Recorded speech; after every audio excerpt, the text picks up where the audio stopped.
In recent years, climate change has been affecting many places around the world, but mostly developing countries. One of these countries getting affected the most is Jamaica, an island country that is approximately 4,243 square miles across, with an estimated population of about 2.9 million residents. Since this country is an island, it is extremely vulnerable to global climate change. The high concentrations of greenhouse gases being put into the atmosphere are changing the way of normal life in Jamaica. The populations of large cities are being affected by the sea level rising due to thermal expansion of the ocean, increase in heavy rainfall, and higher temperatures. The sea level rise is a major issue, as much of the population of Jamaica lives on the coastlines. It is estimated that by 2100, the sea level could rise to about 1.4 meters, or about 4.5 feet. This might not sound like much, but this will result in further erosion of the shoreline, flooding of major cities, and the destruction of agricultural land.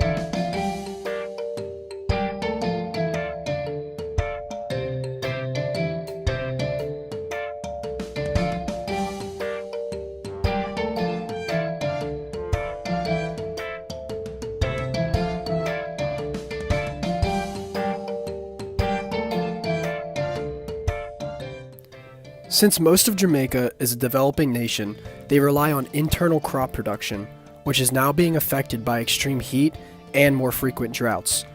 These two factors are beginning to kill crops all around the island, having a major impact on the farmers, the economy, and the ability to feed people. Humans are being affected by climate change dramatically, but the lush green habitats of the animals of Jamaica are in jeopardy as well.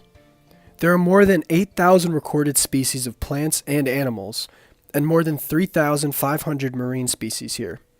Losing any of these species would be a major problem for the ecosystems of the island. In response to climate change, Jamaica has adopted a national climate change policy framework in order to make the country's climate more resilient.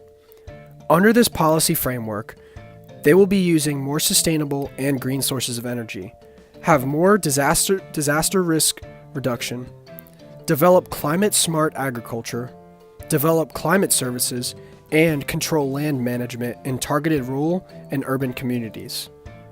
The problem in this region needs to be addressed, and fast. It is the developed countries who are producing the majority of the excess greenhouse gases in the environment, ultimately warming up the climate. But the developing nations are feeling the most effect from the climate warming. If emissions are reduced, and humans become more sustainable with our sources of energy, as well as make ourselves energy efficient, then we will have a brighter and greener future ahead of us.